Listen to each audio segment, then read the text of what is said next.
YouTube channel. नमस्कार. झुंजार 137 news Osmanabad या YouTube चॅनलमध्ये व ब्लॉगमध्ये आपलं सर्वांचं स्वागत आहे. मी आप्पासाहेब शिरसाटे, झुंजार 137 न्यूज उस्मानाबाद या यूट्यूब चॅनलचा व ब्लॉगचा मुख्य संपादक आपणास देत आहे. दिनांक 13 फेब्रुवारी 2026च्या धाराशिव उस्मानाबाद परिसरातील 10 ठळक घडामोडी. दसमेगाव येथे वाशी तालुका उपप्रमुख समाधान उघडे यांनी आपूची झाडे लावल्याच्या कारणावरून व झालेल्या कारवाईवरून शिवसेना पक्षप्रमुख उद्धव ठाकरे यांच्या आदेशानुसार उघडे यांची हकालपट्टी खासदार ओमराजे निंबाळकर यांनी केले जाहीर.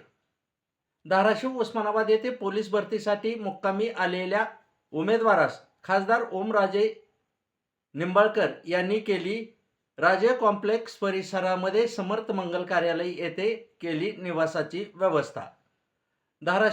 धाराशिव उस्मानाबाद येथे पूरग्रस्ताच्या नुकसानीची पाहणी करण्यासाठी आलेले केंद्रीय पथक नुकसान पाहण्याऐवजी मारत आहे सुक्या मेवावर ताव. गरीब शेतकरी मात्र रानात बांधावर पाहत बसलाय वाट. ग्रामीण पोलीस ठाण्याच्या हद्दीमध्ये 25 वर्षीय महिलेकडून जबरदस्तीने घरात डांबून वेश्याव्यवसाय करून घेतल्याची बाब उघडकीस आल्यावरून 9 जणांविरुद्ध केला ग्रामीण पोलिसात गुन्हा दाखल व केला तपास सुरू. धाराशिव उस्मानाबाद छत्रपती शिवाजी महाराज चौकात वडार गल्लीमध्ये जुन्या भांडणातून 1 जणावर जीवघेणा हल्ला. नामदेव घोडके गंभीर जखमी. 10 जणांवर गुन्हा दाखल. शहर पोलिसांनी केला गुन्हा दाखल आणि तपास सुरू. डाळिंब मुरुम पोलीस ठाण्याच्या हद्दीमध्ये शास्त्रीनगर तांडा येथे पत्नीच्या अनैतिक संबंधातून होत असलेल्या त्रासाला कंटाळून पती काळू राठोड यांनी केली आत्महत्या. पत्नी व प्रियकरावर झाला मुरुम पोलिसांनी मध्ये गुन्हा दाखल. तुळजाईचे पवित्र क्षेत्र तुळजापूर बनत आहे गुन्हेगारीचे माहेरघर. हनुमान नगर भागात किरकोळ भांडणातून झालेल्या महिलेच्या खुनाबद्दल अखेर झाला गुन्हा नोंद. धाराशिव नगर परिषदेमध्ये कारभार होणार नाही पारदर्शक. पहिल्याच बैठकीमध्ये नाकारला पत्रकारांना प्रवेश. यामुळे यापुढे होणार अनागोंदी प्रमाणेच कारभार. विरोधकांचा खळबळजनक आरोप. जिल्हा परिषद अध्यक्षपदासाठी छेना. भाजपामध्ये मोठी लागली चुरस.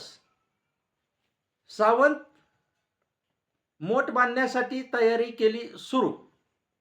भाजपा सोडून सगळे असे तयार झाले तरी अजित पिंगळे यांच्याकडे उरतात 4 सभासद. 4 अधिक 19 बरोबर राष्ट्रवादीचे 6 जुळले तर अर्चना पाटील होऊ शकतात जिल्हा परिषदेच्या अध्यक्ष. तर दुसरी बाजू शिवसेना 8, काँग्रेस 3, उभाटा 8, समाजवादी 1, अपक्ष 3 व राष्ट्रवादी 6 असे चित्र झाले तर शिवसेनेच्या गायकवाड यांच्या पत्नी बनू शकतात अध्यक्ष. सत्तेच्या चाव्या राष्ट्रवादी अजित पवार गटाच्या 6 सदस्याकडे. या होत्या धाराशिव उस्मानाबाद व परिसरातील 10 ठळक घडामोडी.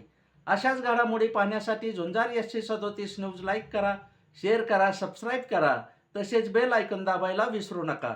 धन्यवाद.